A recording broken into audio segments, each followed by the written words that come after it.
video de hoy te voy a enseñar una poderosa oración de Joseth que te permitirá desbloquear tu abundancia y se abrirán todas las puertas y todos los caminos para que el dinero llegue a tu vida. Antes de empezar el video de hoy, acuérdate de suscribirte, darle like, que a ti no te cuesta nada, pero a mí me ayudas a crecer un montón. Quédate porque este video está muy poderoso y para que atraigas toda esa abundancia y todo ese dinero a tu vida. Hola corazones, ¿cómo están? ¿Cómo les va? Espero que tengan un día maravilloso, que estén brillando y estén expandiendo su mente cada día más y más. Si no me conoces, mi nombre es Majo Vicente y soy la autora de el ebook El Método para Manifestar Tus Sueños. Es un ebook que está transformando la vida de miles y miles de personas a nivel mundial. Transformando su vida y atrayendo todos sus sueños, todas sus metas y todo lo que desean en su vida. Si realmente quieres que haya un cambio, una transformación en tu vida, entonces anda el link de la descripción y adquiere. Joseth es uno de los autores del nuevo pensamiento, que él enseñó los principios de la ley de la atracción, de los principios universales, de la metafísica, y fue uno de los personajes más poderosos de su época y hasta el día de hoy. Antes de continuar el video de hoy, quiero que veamos un discurso que aparece Joseth donde esto te abrirá la mente, te va a abrir, te va a expandir la mente. El momento que yo vi este discurso, realmente lo eché para atrás porque lo vi en ese mismo día, lo vi como 2 o 3 veces. Te abre la cabeza, te explota la cabeza de una manera extraordinaria. Así que quiero que veas este discurso para que veas lo poderoso que es la mente para traer todo lo que tú deseas, para traer todo aquello que tú quieres a tu vida. Y esto pasa, atraemos todo lo que queremos en nuestra vida, pasa cuando aprendemos a dominar nuestra mente. Porque el que domina su mente, domina su vida. Y realmente te recomiendo que te quedes hasta el final del video porque te voy a revelar esa oración de Joseth donde vas a poder desbloquear la abundancia en tu vida para que atraigas más dinero a tu vida simplemente con esta oración y te voy a decir cómo usarla. Así que vamos a ver este pequeño video y después de unos minutos te voy a enseñar esta poderosa oración para que desbloquees el dinero. Some years ago, I went to an island in the Pacific, Bermuda. Perhaps you've been there, Bermuda. I met a man who was 100 years old. He ate everything on the table. He smoked 2 packages of cigarettes a day, drank a pint of whiskey every day, and he loved the women. What's wrong with that? I asked him the secret of longevity. Well, he said, it's very simple. He said, I have no grudges, no peeves, no resentment, no hatred. Every time, he said, when I open my eyes in the morning, I say, this is the day the Lord hath made. Rejoice and be glad in it. Biblical. Then he said, I say for about 10 or 15 minutes every morning, the rejuvenating, revitalizing power of God Almighty flows through me like a golden river, vitalizing, transforming every atom of my being, so that every atom of my being dances to the rhythm of the eternal God. He found the secret of life. The secret of life is joy, inner peace, the invisible ingredient. In the National Geographic magazine, a worldwide magazine, there was an article some years ago by a professor from Harvard, a medical doctor, a distinguished scientist on nutrition. He went to the Hunza territory near Nepal, in the south of Russia. He found people 110, 135, and some 150 years of age. They all sit around the table, they drink vodka, all kinds of wonderful food, But he said their diet is contrary to all the laws of hygiene or diet that we know of in the Western world.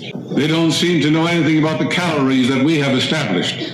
He cites the story of one woman, 135 years old. She's smoking all the time. He said, how many cigarettes do you smoke? She said, 2 packages a day, she said. And then she has vodka for breakfast. And he said they had tumblers of wine for every meal.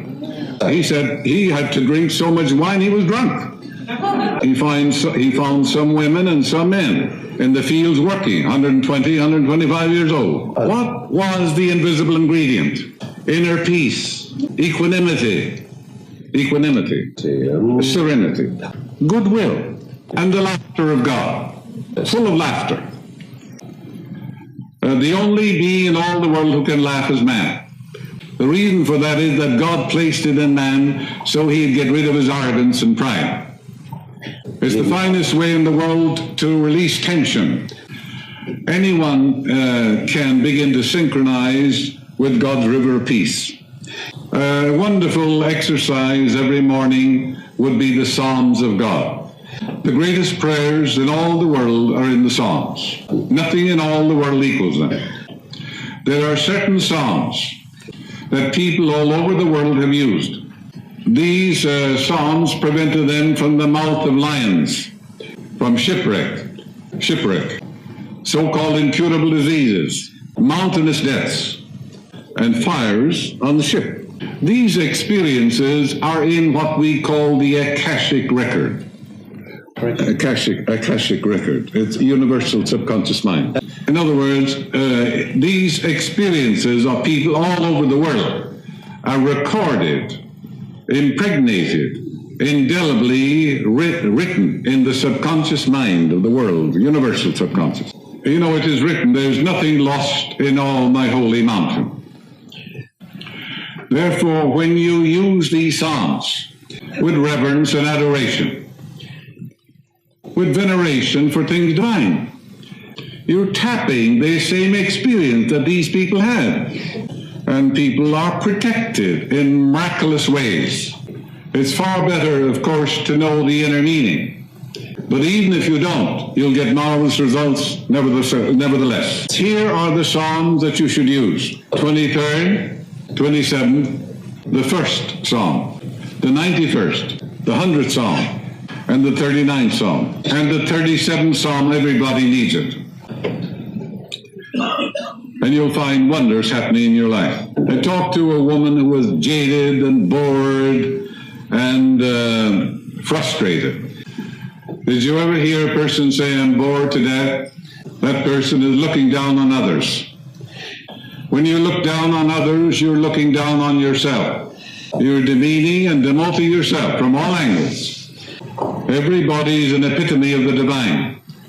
This woman had pains and aches and conflicts. Where peace is, there is no pain. Where love is, there is no cancer. Peace and pain do not dwell together. Harmony and discord do not live together. When you say divine law and order governs my life, you can't be on a train that gets wrecked. For the simple reason, harmony and discord do not dwell together. You can't be in an old car that coughs and stops on the freeway. You can't be married to the wrong man, and you can't be broke. That's not divine law and order. You can't be frustrated, neurotic, or insane. It's heaven's first law. Your greatest prayer is divine law and order governs my life through divine love. Use it all the time. This woman's nerves, she said, were jangled. She was suffering from insomnia. There was nothing wrong with her nerves, but she was sending the wrong vibration through the nerves. The cure was very simple. She had lots of money, what I said was jaded and bored because she was not expressed. Women who are not expressed fill doctors' offices.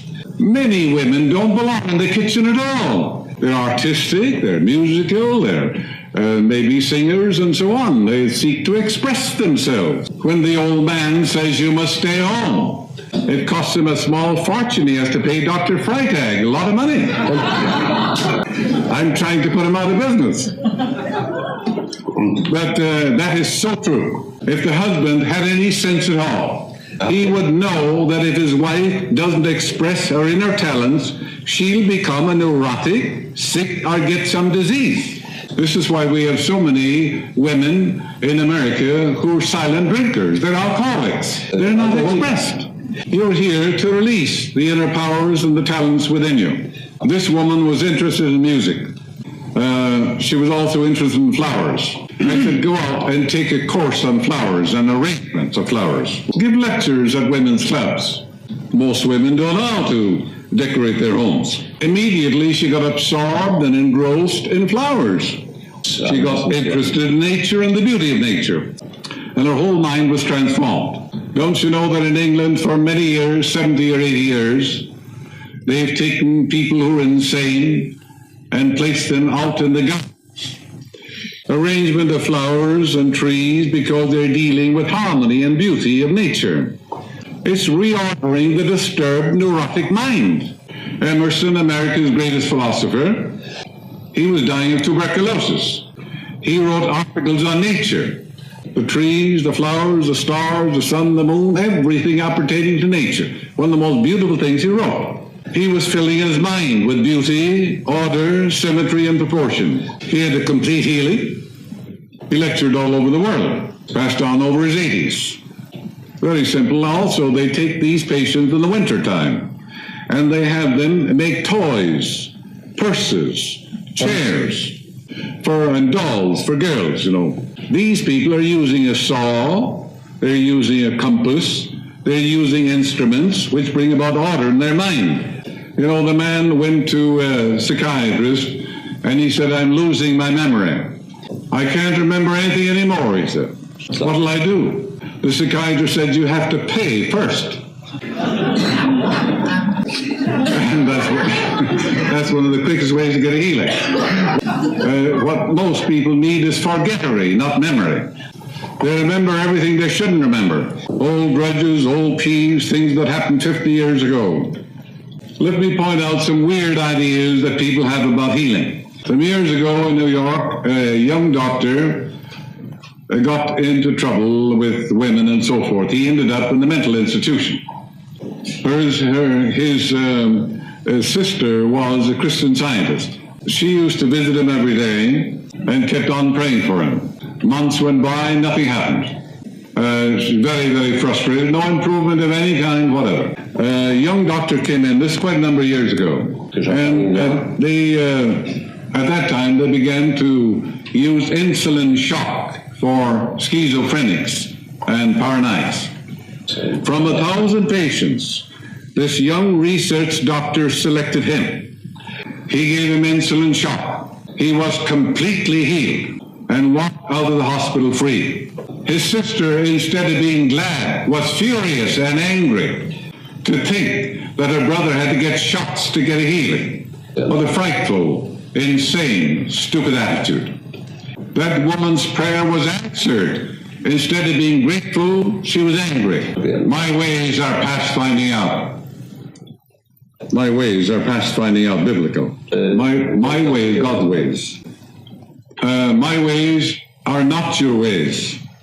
And as the heavens are above the earth, so are my ways above your ways. So healing came through the doctor. Her prayer was answered. All healing is spiritual. If your bones are broken and you don't get immediate results by prayer, you go to a bone surgeon, don't you? If you can't grow a tooth, go to a dentist. And if a man is bleeding to death on the sidewalk, and you mumble some prayers, and you don't staunch the blood, are you going to let him bleed to death? Don't you know that's murder? It is absolute murder. You would put on a tourniquet and you take him to a hospital, wouldn't you? If a child falls into the water or the ocean, and you speak the word and the child is in your arms, if you don't have that kind of faith, the best thing to do is to jump into the river and rescue the child. That's prayer also. If you can go from here to Berlin and dematerialize your body and be there, I would suggest instead of walking, you take a bicycle or a car or an airplane. These truths are so simple. And there are crazy people let their relatives die rather than call a doctor or give medicine. It's absolute murder in the name of religion. Now, here's a man with a kidney infection, a damaged heart. Most people don't have damaged hearts, or they have troubled hearts. The heart is the seat of love, emotion. Keep thy heart with all diligence, for out of it are the issues of life. And with all my heart I truly seek thee. The heart, in Hebrew symbolism, they wrote the Bible, it means the subconscious mind. That's all it means. And this is the basis of all religions in the world. Call them what you want. It's in the book of Proverbs. As a man thinketh in his heart, so is he. So does he become. So does he act. So does he experience. So does he express. That's the basis of all religion in the world. When shorn of their wrappings, trappings, superficialities, and externalities. Wrappings, trappings, superficialities, externalities, a creed, dogma, tradition. Yeah, in the old liturgies, wafers, wine, all these things mean nothing.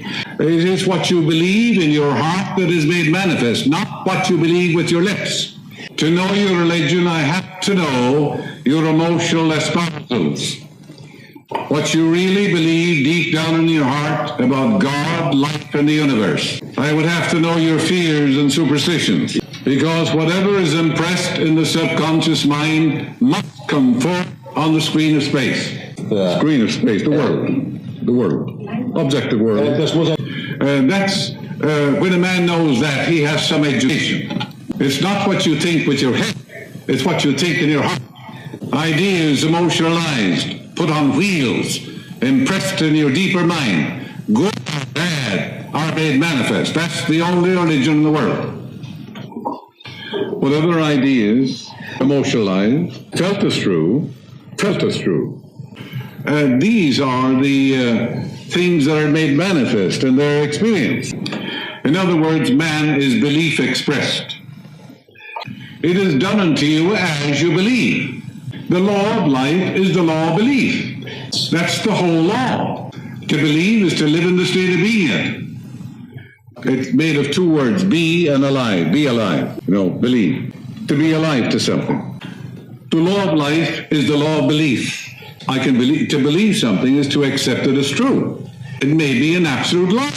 The whole world believes a lie. When they hear the truth, they think the truth is a lie. It's very simple in your Bible. It's done unto you the way you believe. What should you believe in? In the guidance of God, in the love of God, in the harmony of God, in the abundance of God, in the goodness of God in the land of the living, and in the abundant, joyous life. The only thing you ever experience in this life is what you believe subconsciously. For what is impressed is expressed. That's right. Ahora sí, vamos a repetir esa oración de Joseph Murphy para que atraigas el dinero a tu vida. Te recomiendo que busques papel y lápiz para que la anotes.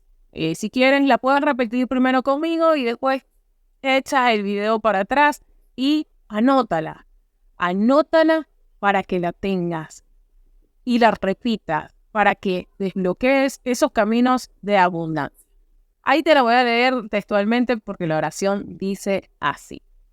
Sé que hay una sola fuente de la que todo surge y se llama Dios. Él creó el universo y todo lo que hay en él. Dios es la fuente de mis bendiciones, ya sea energía, vitalidad, inspiración, amor, paz, belleza o la riqueza que necesito. Dios me ha dado todo en abundancia para que disfrute y prospere más allá de todas mis expectativas. La inteligencia infinita de Dios me guía a tomar las decisiones correctas para que todos mis asuntos traigan ganancias. Tengo derecho a ser rica, feliz y afortunada. El dinero me llega en abundancia de fuentes inagotables. Estoy infinitamente agradecida por las riquezas divinas. Sé que son siempre efectivas e inmutables, ahora en armonía con la riqueza infinita de Dios, y sé que estos pensamientos penetran en mi mente subconsciente. Las palabras de fe que pronuncio ahora abren las puertas y caminos necesarios para mi éxito y prosperidad. Sé que el Señor me guiará por el camino correcto. Porque yo soy su fiel sierva y vivo en la alegre expectativa de un milagro. La abundancia y la prosperidad del Señor se manifiestan en mi vida por siempre. Yo soy feliz y próspera. Gracias, gracias, gracias, mi Dios. Ahora, ¿qué es lo que debes de hacer? Primero que nada, tira para atrás el video y escribe esta oración. ¿Y qué vas a hacer después que la escribas? Lo primero que tienes que hacer es leerla a primera hora de la mañana. Que sea lo primero que hagas al levantarte. Y siente cada una de estas palabras. Y tiene que ser lo último que hagas cuando te vayas a dormir. También leerla con fe, con convicción, que cada una de esas palabras que están allí ya te pertenecen, que ya eso lo tienes manifestado en tu vida. Crea ese sentimiento, crea esa emoción, que sientas este significado profundo de esta oración. Y esta oración ha creado más gente abundante en el mundo. Esta oración la enseñó Joseph Murphy hace más de 200 años. Así que practícala. Y la puedes practicar en los momentos en que la sientas, en los momentos más importantes de tu vida. Y vas a ver cómo va a empezar a llegar la abundancia a tu vida. Recuerda hacerlo todas las mañanas, a primera hora de la mañana, que sea lo primero que hagas en la mañana al levantarte y que sea lo último que hagas antes de dormir. Hazlo durante 30 días consecutivos, porque ahí estás cambiando lo que está dentro de tu mente subconsciente. No me creas nada, solamente hazlo. Y por favor, te pido un favor, comparte este video con todas esas personas que están en tu vida y quieres que estén bien. Hasta aquí el video de hoy. Les mando un beso grande. Recuerden de suscribirte y darle like, que a ti no te cuesta nada, pero a mí me ayudas a crecer un montón. Los quiero mucho. Nos vemos hasta la próxima sonrisa. Chao, chao.